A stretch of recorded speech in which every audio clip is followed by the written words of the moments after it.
There's paradigm shift in the situation of Jammu and Kashmir after Pahalgam massacre on April 22nd. Since then, a lot has changed in Jammu and Kashmir.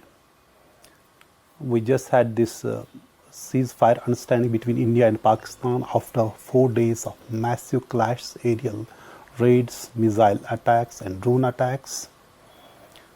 To know all this, what exactly has changed, I'm joined by Jammu and Kashmir Chief Minister Omar Abdullah.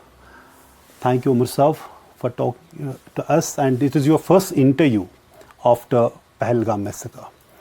So where are we now after that incident and what we saw on the borders and here over the last 4-5 days? Where are we? We are in a place where we didn't expect to be. We are in a place where there has been bloodshed, suffering, turmoil, upheaval. We are in a place where everything has changed, and yet in some ways nothing has changed. Can you explain? Everything has changed in as much as normally at this time we should have been full with tourists, booming economy, children should have been at school, airport should have been functioning with 50-60 flights a day, whereas the valley is empty, schools we've had to close, airport is closed, airspace is closed, and yet when I say nothing has changed, Pakistan has by design unfortunately again managed to internationalize the question of Jammu and Kashmir. The US seems to be keen to inject itself in the role of a moderator, interlocutor, whatever word you want to use for it. The ceasefire, which until the last few days had held in spite of whatever other difficulties exist in the relations between India and Pakistan. Today that ceasefire has been in tatters. We await to see what happens tonight. So that's why I say so much has changed, and then in some ways so little has changed. But when we see just 3 weeks ago, it was a bustling place. Pahalgam was full of tourists, and then that horrible massacre.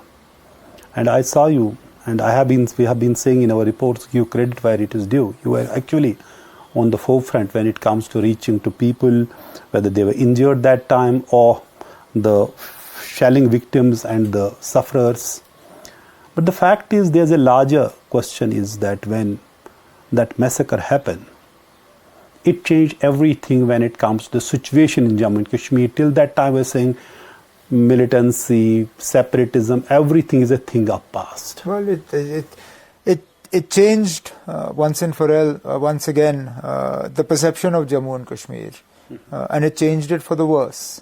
Okay. Jammu and Kashmir was a place where, like you said, tourism was bustling, and it wasn't just tourism in terms of numbers.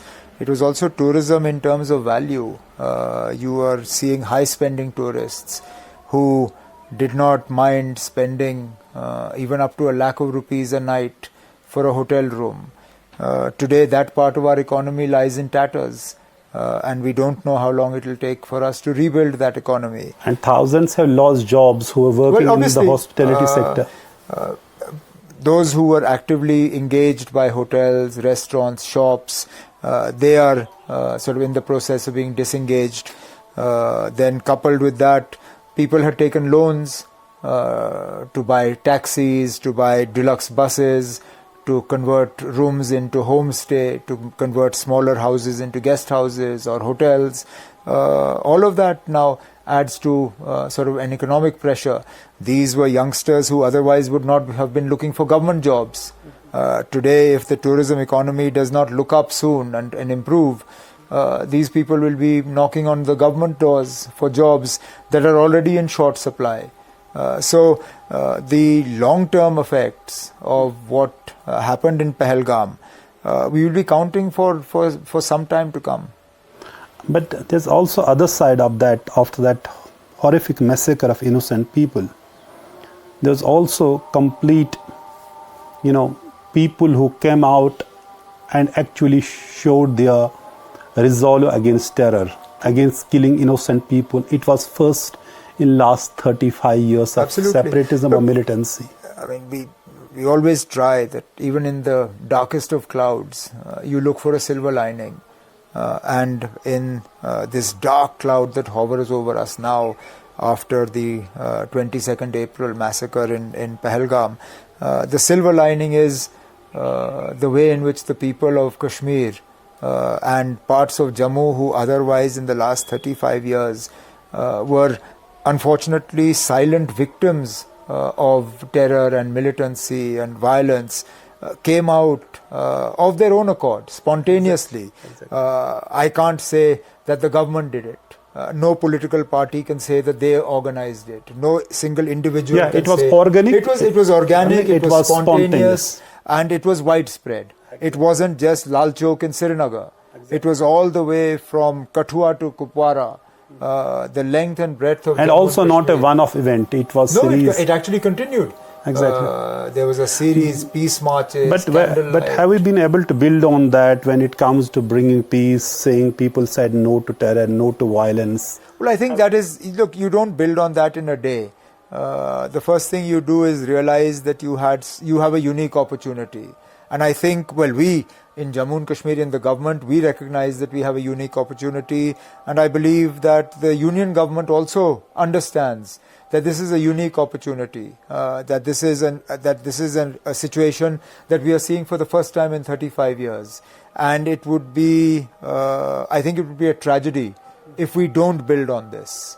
But only thing is that last few days, what has consumed us and what has distracted us. But going ahead, if the ceasefire holds and things remain somewhat calm, then yes, we will hope to build on this.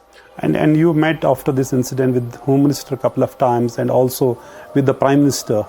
So was there any discussion about how to actually build on this public sentiment? There were a lot of things that were discussed. And there was also your very passionate speech in the assembly when there was a first time you had a special session to condemn a terror attack in Jammu and Kashmir. Well, I mean, I think the incident in Pahalgam, it demanded a response like this. I think the people in the rest of the country and in the world needed to see that Jammu and Kashmir is united in condemning what happened and in expressing solidarity with the people who were affected by this attack. And I was asking you met Prime Minister and Home Minister during this time. Was there a recognition of this fact that how people are actually coming out against terror? There is a real recognition, and I think they see it in the same vein that I do, that this was really the only silver lining in this dark cloud, and that this silver lining has to be nurtured. It has to grow. And was this the reason that when there was some demolition of houses and certain civilians were killed, you said we should not allow that sentiment to be derailed? It was the main reason why I said it, and credit where credit is due. Mine wasn't the only voice. There were a number of other voices, both from the political as well as from socio-religious leaders. And I think the voices were loud enough that they were heard and understood and acted upon. And I think that's the important thing. It's not just good enough that you hear us. It's also important that after hearing us, something is done about it. And in this case, it was. Well, people were on the side of the government security forces when it comes to dealing with the aftermath of that terror attack. But the fact is that who carried out that terror attack, they're still at large. They have not been tracked down so far. Well, it's an ongoing operation. You and I know, people watching our discussion today will perhaps not be as aware about the terrain and topography of Jammu and Kashmir as you and I know it. Okay. We know how difficult those mountains are behind Pahalgam. We know how many different routes are available to them to get out of the area. And how many different places they can go to. But without giving too much away, let me just say that the efforts to track them down, find them, and bring them to justice are ongoing and will not stop until the objective is reached. But when the attack happened, there were questions also, there was a security lapse, there was already a warning that there could be some attack. Was that correct?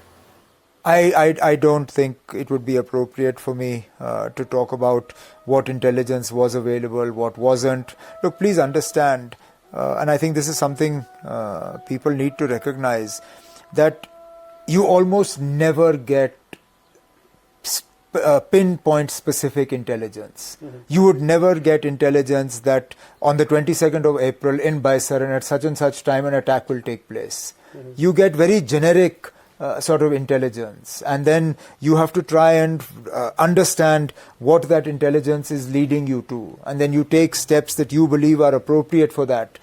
Sometimes you are successful, sometimes you're not. And I mean, let's not forget those words. I think it was Margaret Thatcher who said that they have to be lucky only once. We have to be lucky every single time.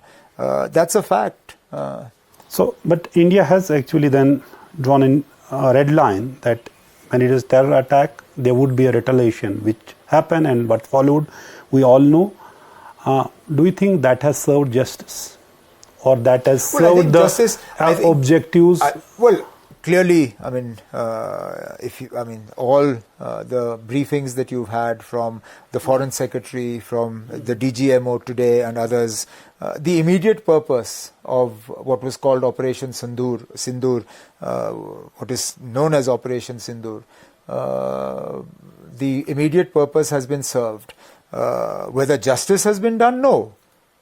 A part of justice will be done when the perpetrators of the attack, the ones who actually pulled the trigger, are either killed or brought to justice. That will be a major chapter in this. But will this be a deterrence for Pakistan to push in more militants? That's a question only Pakistan can answer. Do they want to keep engaging India like this militarily? Can they afford to keep engaging India like this militarily? Do they stand to gain in any way? That is a question only the leadership and the people of Pakistan can answer. I can only hope that they will realize the futility of violence. They will realize the futility of these sort of terror attacks. I mean, in 36 years now of suffering these attacks in Jammu and Kashmir, has even 1 inch of land changed hands? No. Then, do you think that the way people spoke, completely, there was no ambiguity, do you think it will have some impact on Pakistan? Look, Kashmiri people say, I hope so. Enough is enough. I hope so, because Pakistan claims to do this in our name. They claim to be doing this for us. Yet here the people of Kashmir stood up and said, well, this wasn't for us. This wasn't in our name. This was not in our name. ये हमारी इजाजत से नहीं हुआ, ना हमारे लिए हुआ. आपने किसके लिए किया? We don't know. But you didn't do it for us. So Pakistan can no longer take recourse to the fact that this is an indigenous, self-made movement of the people of Kashmir, because the people came out and said that, look, this wasn't us. But the way things unfolded, India targeted terror camps, then they hit back at our military installations here, civilians here, whether it is the border. Has it actually helped to change things, or it has further complicated the way you said in your initial remarks, like Trump talking about? Well, I think the final word on the implications of the last few days is yet to be written. Last night, immediately after the ceasefire, you and I know what Srinagar was like. Having not lived through the 71 war, this was the closest I came to seeing what war would be like if it broke out in Srinagar. And the same is true for Jammu, because I was there the night before and we saw similar scenes in Jammu earlier. So the last word on this is yet to be written, and what the implications are domestically and internationally, we will have to wait and see. But when we see people, destruction of homes along the line of control, even Jammu city was hit by Pakistani. Nazir, actually the homes are for me the least of the concern, because I can always rebuild homes. Okay. It's the lives that I can't bring back. It is the people who died in these last 4 days. That's the pain and suffering that I struggle with. And I will tell you that I met a person who lost whose home was actually hit by Pakistani shells in Kupara. He told me, I don't care about my house has been lost, but I still feel so bad and pained because of the killing of tourists. There you are.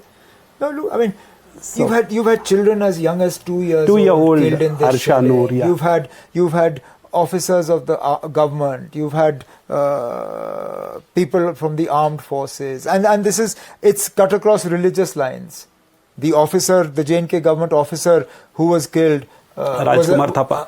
I know him personally. Was a non-Muslim. The BSF Muslim sub-inspector who was killed and whose the wreath laying was today was a Muslim. And more important, if you see that when Poonch, they targeted Poonch, it was Gurdwara, it was a madrasa, and it was a temple. All of them were attacked. And Maulana who teaches in Ziyarul Uloom, yeah. The very famous madrasa there, he was killed in the shelling. You've had people belonging to the Sikh community in the vicinity of the Gurdwara who were killed. Correct. So these bombs, they were dropped with only one aim, and that was that civilians and innocent people should suffer. Mm-hmm. So when we say how we look forward now? Because we have now whether government is saying they have taught Pakistan a lesson after these attacks and terror infrastructure, whether it is in Murdiki, whether it is in Bahawalpur, that has been dismantled. We hope it serves some deterrence, because everybody in Jammu and Kashmir wants that militancy there should be no violence. But the reality is that we have seen the spread of violence to Jammu areas. How, according to you, though security is not, you are not in charge of the security, but being the elected leader of Jammu and Kashmir, who has overwhelming mandate in the first election after a gap of 10 years, how would you advise the central government to deal with things? Well, I think it's never been my habit to address or to advise the Prime Minister or anybody through a public forum.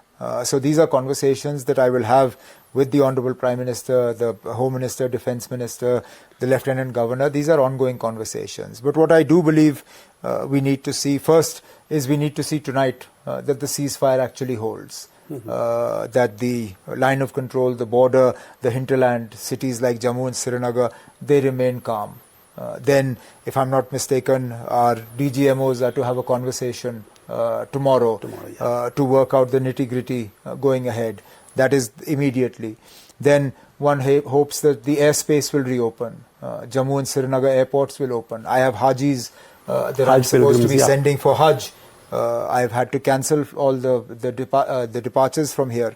I have a huge backlog of Hajis that I would like to send onwards to Medina. I want to be able to reopen schools on Tuesday. So that would be the immediate priority. Then next, going ahead, we have to start rebuilding the homes that were damaged.